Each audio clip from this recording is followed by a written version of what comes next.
ஓம் ஆதித்யாய சோமாய மங்களாய புதாட்ச குரு சுக்ர சனி அம்ச ராகுவே கேதுவே நமக. அனைவருக்கும் வணக்கம். நான் உங்கள் அஸ்ட்ரோ புவனேஸ்வரி, பாரம்பரிய ஜோதிடர் மற்றும் திருமண பொருத்த நிபுணர். நீங்கள் நம்ம சேனலை ஃபர்ஸ்ட் டைம் பார்க்குற மாதிரி இருந்தால் சேனல் சப்ஸ்கிரைப் பண்ணிவிட்டு பெல் பட்டன் கொடுத்து ஆல் ஆப்ஷன் கிளிக் பண்ணிக்கோங்க. அப்போ தான் நம்ம சேனலில் போடக்கூடிய ரெகுலர் பதிவுகள் உடனடியாக உங்கள் கவனத்திற்கு வரும். நம்ம சேனலை தொடர்ந்து நிறைய கோச்சார பதிவுகள் பார்த்துட்டு வந்துட்டுருக்கோம். அதன் வரிசையில் நம்ம இன்னைக்கு பார்க்க போகிறது மீன ராசி மற்றும் மீன லக்னத்திற்கு கோச்சார சூரிய பகவான் உங்களுடைய ராசிக்கு 6ஆம் அதிபதி, ரோகாதிபதினு சொல்லக்கூடிய சூரிய பகவான் உங்களுடைய ராசிக்கு 2ஆம் இடமான மேஷத்தில் உச்சம் பெறக்கூடிய பலன்கள். எதிர்வரக்கூடிய இந்த சித்திரை மாதம் முழுவதுமே என்ன மாதிரியான பலன்களை சந்திக்க போறீங்க, எதிர்வரக்கூடிய இந்த நாட்கள் எப்படி இருக்க போகுது அப்படிங்கிறத வாங்க பார்க்கலாம்.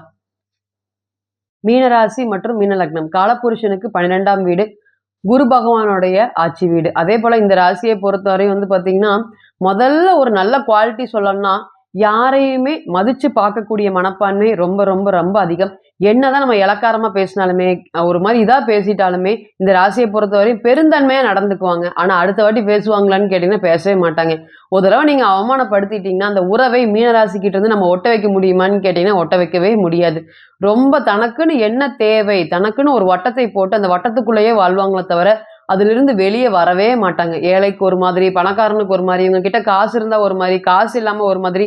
இந்த மாதிரி பழக்கங்கள் எல்லாமே குரு பகவான் கிட்ட எடுபடுமான்னு கேட்டீங்கன்னா கண்டிப்பா குரு பகவான் கிட்ட எடுபடாது. ஒண்ணு பாசத்துக்காக மட்டுமே கட்டுப்படுவாங்களே தவிர மற்ற எந்த ஒரு விஷயத்துக்குமே கட்டுப்படுவாங்களான்னு கேட்டீங்கன்னா கண்டிப்பா கட்டுப்படவே மாட்டாங்க. நிறைய விஷயங்கள் பாத்தீங்கன்னா ராசியை பொறுத்தவரை பாத்தீங்கன்னா சேமிப்பு அப்படிங்கிறது ஒண்ணு இருக்குமான்னு கேட்டீங்கன்னா கண்டிப்பா இருக்கவே இருக்காது. எல்லோருக்குமே அதிகமா செலவு பண்ணக்கூடிய மனப்பான்மை இந்த ராசியை பொறுத்தவரையும் அதிகம்.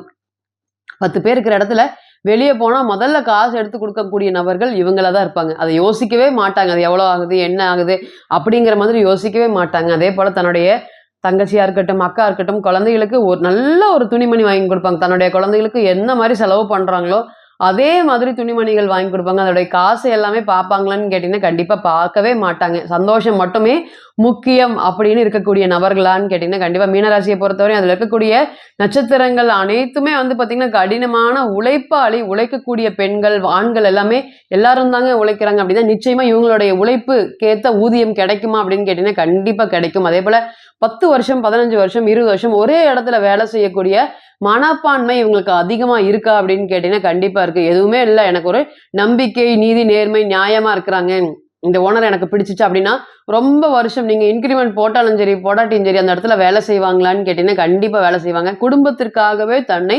அர்ப்பணிக்கக்கூடிய நபர்கள். எந்த ஒரு விஷயமே தனிப்பட்ட விஷயங்கள் எல்லாமே எனக்கு 2ஆவதுதான், குடும்பத்துல பார்த்துட்டு அதுக்கப்புறம் எதா இருந்தாலும் பாத்துக்கிறேன் அப்படிங்கிற மாதிரி எப்பொழுதுமே ஒரு உறுதுணையா ஆதரவா இருக்கக்கூடிய நபர்களான்னு கேட்டீங்கன்னா கண்டிப்பா இருப்பேன். முழுக்க முழுக்க இப்ப ராகுவால அப்படியே டோட்டலா கேரக்டர் சேஞ்ச் ஆயிடுச்சான்னு கேட்டீங்கன்னா கண்டிப்பா சேஞ்ச் ஆயிருக்கும். நமக்கு என்ன அப்படிங்கிற மாதிரி இப்ப ஓடுவாங்களான்னு கேட்டீங்கன்னா கண்டிப்பா ஓடுவாங்க. மன பயம் அதிகமா இருக்குமா அப்படின்னு கேட்டீங்கன்னா மன பயங்கள் ரொம்ப அதிகமா இருக்கும். எந்த ஒரு விஷயத்தையுமே பாத்தீங்கன்னா நான் ஒரு மாதிரி சொல்றேன், அது எல்லாமே வேற வேற வேற மாதிரி என்னை பத்தி வெளியே பேசுது, அதெல்லாம் புரளை கிளப்புறாங்க, ஏதோ ஒரு விஷயம் சொல்லி அதனால எனக்கு மன சுமைகள் அதிகமா இருக்கு, என்னுடைய அம்மாவே என்னை உதாசீனப்படுத்துறாங்க, ரொம்ப கஷ்டமா இருக்கு. அதாவது அன்றாடம் செய்யக்கூடிய வேலையே பாத்தீங்கன்னா அதுல ஒரு சின்ன மிஸ்டேக் பண்ணிட்டா கூட இந்த நேரம் அது பெரிய பேசி ஒரு பெரிய பூதாங்காரம் ஆகுமா அப்படின்னு கேட்டீங்கன்னா கண்டிப்பா ஆகும். அந்த அளவுக்கு சின்ன பிரச்சனைகள் எல்லாமே பெருசா கொண்டு போய் விடக்கூடிய காலங்களா அப்படின்னு கேட்டீங்கன்னா கண்டிப்பா காலங்கள். முழுக்க முழுக்க ராசியிலே பாத்தீங்கன்னா ராகு பகவான் வந்தா நிச்சயமா நம்ம தலை மேல பாத்தீங்கன்னா இன்னொரு நபர்கள் ஏறி உட்கார்ந்துருக்கிற மாதிரி என்ன பேசினாலுமே பாத்தீங்கன்னா அதை வாயில அந்த வார்த்தைகளுக்காக காத்துட்டு இருந்து அதனால சண்டை பிடிச்ச மாதிரி இருக்குமா அப்படின்னு கேட்டீங்கன்னா கண்டிப்பா அந்த அளவுக்கு தான் பாத்தீங்கன்னா உங்களுக்கு சண்டை பிடிச்ச மாதிரி இருக்கும். உங்களோட பிறந்த கால ஜாதகத்துல அங்கேயே ராகு இருக்கும் பட்சத்துல நிச்சயமா சொல்லவே வேண்டியதில்லை. ஒரு மனதளவுல ஒரு உடல் அளவுல பாத்தீங்கன்னா ரொம்ப கஷ்டமா இருக்கக்கூடிய நபர்கள். அதே போல சந்திரன்கிறது முயற்சிக்கான காரக கிரகம். அங்க ராகு வரும்போது நிச்சயமா உங்களுடைய முயற்சி எல்லாமே கஷ்டமாக இருக்குமா அப்படின்னு கேட்டீங்கன்னா கண்டிப்பா கஷ்டமாக இருக்கும். எந்த ஒரு விஷயம் எடுத்தாலுமே திருப்பி திருப்பி திருப்பி பண்ற மாதிரி இருக்குதுங்க. நான் ஐடியா சொல்லி பண்றாங்க, அவங்க எப்படி ஜெயிச்சிடுறாங்க, ஆனா நான் பாத்தீங்கன்னா என்னால ஜெயிக்கவே முடியல, தொடர்ந்து சில சமயம் கஷ்டப்பட்டுட்டு இருக்கேன், சில சமயம் எரிச்சலா இருக்கு, ஒவ்வொரு விஷயமும் செய்யறக்கே எனக்கே என்னுடைய லக்கு எனக்கு செயல்பட மாட்டேங்குது அப்படின்னு நினைச்சு வருத்தமா இருக்குது அப்படிங்கிற மாதிரி நிறைய மன வருத்தங்கள், மன உளைச்சல்கள் தான் அதிகம் அவங்களுடைய ராசி போயிட்டு இருக்கு அப்படின்னு கேட்டீங்கன்னா கண்டிப்பா போயிட்டு இருக்கு. ஒரு பக்கம் 7.5 பகவானுடைய சனி பகவானுடைய தாக்கம், ஒரு பக்கம் ராசியில ராகு பகவான் தாக்கம் வச்சு ரொம்ப மீனராசியை அடிக்கிறாங்களான்னு கேட்டீங்கன்னா கண்டிப்பா அடிக்கிறாங்க. கர்மாவை கழிக்கக்கூடிய நேரமாக இது இருக்குமா அப்படின்னு கேட்டீங்கன்னா கண்டிப்பா இருக்கும். இந்த மனசுமைகள் எல்லாமே வந்து பார்த்தீங்கன்னா, கொஞ்ச நாளைக்கு தான். ஆல்ரெடி நீங்க பாதி பிரச்சனைகளை கடந்துட்டீங்க. ஏன்னா ஏறக்குறைய நவம்பர் மாதமே வந்து பார்த்தீங்கன்னா, ராகு பகவான் உள்ள வந்திருப்பாரு. இன்னைக்கு ஏப்ரல் மாதம். அப்ப ஒரு 6 மாத காலங்கள். அப்ப அங்க இருக்கக்கூடிய நட்சத்திரத்துல இருந்துலாம் சில நட்சத்திரத்துலலாம் விடுபட்டிருக்கா அப்படின்னு கேட்டீங்கன்னா, கண்டிப்பா விடுபட்டிருக்கு. இனி வரக்கூடிய நாட்கள் உங்களுடைய 6ஆம் அதிபதி 2ஆம் இடத்துல சூரிய பகவானுடைய பெயர்ச்சி எப்படி இருக்க போகுது? முதல்ல வந்து பார்த்தீங்கன்னா, எனக்கு வந்து பார்த்தீங்கன்னா, நான் ஒரு லோன் வாங்கலான்ட்டு இருக்கேன். அந்த லோனுக்காக நடையா நடக்கிறேன். அங்க இருக்கக்கூடிய நபர்கள் வந்து எனக்கு லோன் தரமாட்டேங்கிறாங்க. அல்லது இன்று போய் நாளை வா அப்படிங்கிற மாதிரி ஒரு ஒரு விஷயமும் நடந்துட்டே இருக்கு.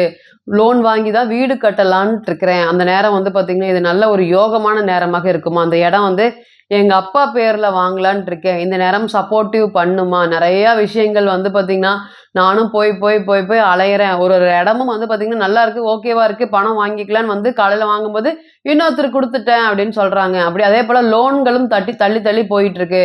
இனி வரக்கூடிய நாட்கள் எல்லாமே இந்த லோன் சம்மந்தப்பட்ட விஷயங்கள் அனைத்துமே ஒரு நல்ல ஒரு நேரத்தை ஏற்படுத்தி குடுக்குமா? அப்படின்னு கேட்டீங்கன்னா, கண்டிப்பா ஏற்படுத்தி குடுக்கும். அதேபோல இடமாற்றம் சம்மந்தப்பட்ட விஷயத்துக்கு நான் முயற்சி பண்ணிட்டே இருக்கேன். இந்த நேரம் இடம் மாறுதல் பண்ணலாமா? அப்படின்னு கேட்டீங்கன்னா, கண்டிப்பா பண்ணலாம். அதேபோல குடும்பத்தில ஒற்றுமைங்கிறது இருக்கா? அப்படின்னு கேட்டீங்கன்னா, கண்டிப்பா இருக்கவே இருக்காது. இத்தன நாளா வந்து பார்த்தீங்கன்னா, இந்த மேஷ ராசி இருக்கக்கூடிய அல்லது மேஷ லக்னத்தில இருக்கக்கூடிய நபர்களோட இன்ஃப்ளூயன்ஸ் எல்லாமே உங்களோட குடும்பத்தில அதிகமா இருந்திருக்கு. யார வேண்டான்னு நெனைக்கிறீங்களோ, அவங்க எல்லாமே உங்களுடைய குடும்பத்தில வந்து நாட்டாம பண்ணியிருப்பாங்க. இனி வரக்கூடிய நாட்கள் உங்களுடைய அப்பாவா இருக்கட்டும், இல்லது மாமனாரா இருக்கட்டும், அவருடைய இன்ஃப்ளூயன்ஸ் அதிகமா இருக்குமா? அப்படின்னு கேட்டீங்கன்னா, கண்டிப்பா இருக்கும். அதனால பிரிந்த குடும்பங்கள் சேருவதற்கு நாங்க பேசிட்டு இருக்கோம். அல்லது வந்து பார்த்தீங்கன்னா, திருமணம் சம்மந்தப்பட்ட விஷயத்துல ஏறக்குறைய டைவர்ஸ் வரை போயிட்டோம். இனி பெரியவர்கள வச்சு பேசிட்டு அதுக்கப்புறம் முடிவு பண்ணலான்ட்டு இருக்கிறோம். இந்த நேரம் திரும்பி சேருவதற்கு வாய்ப்பு இருக்கா? பெரியவங்க பேசினா மட்டுமே சேருவதற்கு நேரம் இருக்கா? அப்படின்னு கேட்கக்கூடிய நபர்கள் அனைவருக்குமே இந்த நேரம் சூரிய பகவான் உச்சமடை சூரிய பகவான்ங்கிறது வந்து பார்த்தீங்கன்னா, வயதானவங்கள குறிக்கக்கூடியது. அதாவது ஒரு போஸ்டிங்ல இருக்கக்கூடியது. அதேபோல முன்னோர்கள குறிக்கக்கூடியது.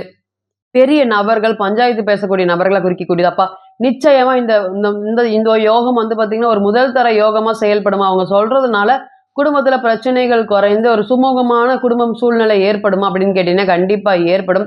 தான் பட்ட கஷ்டங்கள் மத்தவங்களுக்கு புரிய வைக்கிறதுக்குள்ள உங்களுக்கு போதும் போதும்ன்னு ஆயிரும். இனிமேல் வந்து பார்த்தீங்கன்னா, நீங்க என்ன சொன்னாலும் மத்தவங்க புரிஞ்சுகிட்டு அதுக்கு ஏத்த மாரி நடந்துக்குவாங்களான்னு கேட்டீங்கன்னா, கண்டிப்பா நடந்துக்குவாங்க. அதேபோல குழந்தைகள் சம்மந்தப்பட்ட விஷயத்தில வந்து பார்த்தீங்கன்னா, ரொம்ப கடினமா முயற்சி பண்ணிட்டே இருக்கிற குழந்தை பேரு கிடைக்கவே மாட்டேங்குது. 5 வருஷம், 6 வருடம் கல்யாணம் ஆயிருச்சு. இருந்தாலுமே வந்து பார்த்தீங்கன்னா, வெளிய போனாவே இந்த மாரி கேள்விகள் கேட்கறாங்க. நிச்சயமா எங்களுக்கு வந்து குழந்தை பிறக்குமா? நாங்க வந்து இதனாலேயே வந்து வெளிய போறத அவாய்ட் பண்ணிட்டோம். மன உளைச்சல்கள் அதிகமா இருக்கிறதுனாலயே அவாய்ட் பண்ணிட்டோம். இந்த நேரம் குழந்தை பேருக்கு ஒரு நல்ல ஒரு நேரமாக இருக்குமா? நாங்க மருத்துவத்தின் பேர்ல குழந்தைக்கு ட்ரீட்மெண்ட் ஸ்டார்ட் பண்ணலாமா? மருத்துவ செலவு எல்லாமே ரொம்ப அதிகமா இருக்குது. இருந்தாலுமே இது ஏத்துக்கொள்ளுமா? கேட்குமா? அப்படிங்கிற மாதிரியான விஷயங்களுக்கு நிச்சயமா உங்களுக்கு சந்திரன் மேல ராகு பகவான் போறதுனால, உங்களுடைய 5ஆம் அதிபதி மேல போறதுனால, இது ஒரு முதல் தர யோகத்தை ஏற்படுத்தி குடுக்கும். குழந்தை சம்மந்தப்பட்ட விஷயத்துல. அதேபோல குடுக்கல் வாங்கல் இருக்கக்கூடிய பிரச்சனைகள் எல்லாமே சுமூகமா தீரும். உங்ககிட்ட வாங்குனவங்க எல்லாருமே உங்கள மிரட்டிட்டு இருப்பாங்க. ஆனா, நீங்க வாங்குனவங்க எல்லாருமே உங்ககிட்ட டக்குனு பணத்த குடுங்க அப்படின்னு கேட்பாங்க. பயப்படாம இருப்பாங்க. நீங்க மட்டும் ஒவ்வொரு வாட்டி பயந்துட்டு அடுத்தவங்க கிட்ட கேட்கிற மாதிரி ஒரு சூழ்நிலையிலுமே இருக்கும். இனி வரக்கூடிய நாட்கள் உங்களுக்கு வரவேண்டிய பணம் வந்து சேருமா? அதற்குண்டான ஒரு நல்ல நேரமாக இருக்குமா? அப்படின்னு கேட்டீங்கன்னா, கண்டிப்பா இருக்கும். அதேபோல தொழில்ல, வேலையில நெகட்டிவ் திங்கிங் அதிகமாகவே இருக்கும். எந்த ஒரு விஷயத்தையுமே இப்படி நடந்தா என்ன பண்றது? அப்படி நடந்தா என்ன பண்றது? அப்படிங்கிற மாதிரி நெகட்டிவான திங்கிங் எல்லாமே இனிமேல் விலகி, நிச்சயமா வந்து பார்த்தீங்கன்னா, ஒரு தொழில்ல ஒரு நேர்த்திகளும், வெற்றிகளும் அதிகரிக்கக்கூடிய ஒரு சிச்சுவேஷன் நல்லா இருக்குமா? அப்படின்னு கேட்டீங்கன்னா, கண்டிப்பா இருக்கும். அந்த தொழில்னால, வேலைனால, சர்வீஸ்னால எனக்கு வருமானம் அதிகரிக்குமா? முக்கியமா 2ஆம் இடத்தோட சேர்ந்திருக்கு. அப்ப முதல்ல வந்து பார்த்தீங்கன்னா, தன உயர்வு ஏற்படுமா? அப்படின்னு கேட்டீங்கன்னா, நிச்சயமா சர்வீஸாக செய்யக்கூடிய அனைத்து வேலைகளுமே உங்களுக்கு ஒரு முதல் தர யோகத்தை ஏற்படுத்தி குடுக்கும். அதேபோல தூண்டிவிட்டு சாதிக்கக்கூடிய சூழ்நிலை. இத்தன நாளா மத்தவங்க பேசுறத கேட்டு பயந்துட்டு ஓடி ஒளிஞ்ச காலமெல்லாம் போய், இனி 2ஆம் இடத்தோட சூரிய பகவான் உச்சமா இருக்கிறாரு. அப்ப எதிர்த்து பேசக்கூடிய ஒரு சூழ்நிலை. அது கரெக்ட்டான பாயிண்ட்ட புடிச்சு பேசுவீங்க. இனிமேல் வந்து பார்த்தீங்கன்னா, உங்ககிட்ட இருந்து மோதிட்டு இருக்கக்கூடிய நபர்கள் எல்லாமே உங்கள விட்டு விலகி தெரிச்சு ஓடக்கூடிய காலங்கள் வந்துருச்சா அப்படின்னு கேட்டீங்கன்னா, கண்டிப்பா 2ஆம் இடத்தோடு சூரியன் சம்மந்தப்படும்போது நம்ம பேச்சு அனல் பறக்குமா அப்படின்னு கேட்டீங்கன்னா, கண்டிப்பா அனல் பறக்கும். நமக்கே ஒரு விஷயம் கண்டா இத்தன நாளா வேற மாரி நடந்து போயிருப்பீங்க, கடந்து போயிருப்பீங்க. இனிமேல் வந்து பார்த்தீங்கன்னா, எதுக்கு இப்படி பேசிட்டு இருக்கீங்க அப்படிங்கிற மாதிரி ஒரு தெம்பா ஒரு தைரியமா மற்றவங்களை எதிர்த்து பேசுறதுக்கு ஒரு நல்ல நேரமாக இது இருக்குமா? அப்ப எதிரிகளை கண்டு ஓடிட்டு இருந்த காலம் எல்லாமே போய் இனி ஓட விடக்கூடிய காலங்கள் வந்துருச்சா அப்படின்னு கேட்டீங்கன்னா கண்டிப்பா வந்துருச்சு. அதே போல ஆன்மீகம் சம்பந்தப்பட்ட எண்ணங்களுக்கும் இடம் மாறுதலுக்கும் இடம் சம்பந்தப்பட்ட வீடுகளுக்கும் பெரியோர்களை வைத்து திருமணம் சம்பந்தப்பட்ட விஷயங்கள் பேசுவதற்கும் திருமண முறிவை நோக்கி போகுது, இனி வரக்கூடிய நாட்கள் நல்லா இருக்குமா, இந்த மாதிரியான கேள்விகளுக்கு இந்த சூரிய பகவானுடைய பெயர்ச்சி காலங்கள் உங்களுக்கு ஒரு முதல் தர யோகத்தை ஏற்படுத்தி கொடுக்குமோ தவிர உங்களை வீழ்ச்சியை நோக்கி கொண்டு போகுமான்னு கேட்டீங்கன்னா கொண்டு போகாது. இப்ப நீங்க கேட்டு இருந்த அனைத்துமே வந்து பாத்தீங்கன்னா கோச்சார பலன்கள் தான். 40% 60% மட்டுமே பொருந்தும். தனிப்பட்ட ஜாதகத்தை நம்ம எடுத்து தசா புத்தி நடப்பு அந்தரம் கணிக்கும் போது கிரகம் பெற்ற பலம் பலவீனம் அடிப்படையில பலன்கள் கூடவோ குறையவோ செய்யும் அப்படிங்கிறதுல ஒரு பொது மாற்றம் இல்லைங்க. தனிப்பட்ட ஜாதகத்தை நீங்க ஆலோசனை பண்ண விருப்பப்பட்டா கீழே இருக்கக்கூடிய இந்த நம்பருக்கு கான்டாக்ட் பண்ணுங்க. நான் வணங்கக்கூடிய நரசிம்மர் உங்க எல்லோருக்குமே நல்ல வளமான வாழ்க்கையை ஏற்படுத்தி தர நான் நிச்சயமா பிரார்த்தனை பண்ணிக்கிறேன். மீண்டும் ஒரு பதிவில் உங்களெல்லாம் சந்திக்கும் வரை உங்களிடமிருந்து விடை பெறுவது உங்கள் அஸ்ட்ரோ புவனேஸ்வரி. நன்றி, வணக்கம்.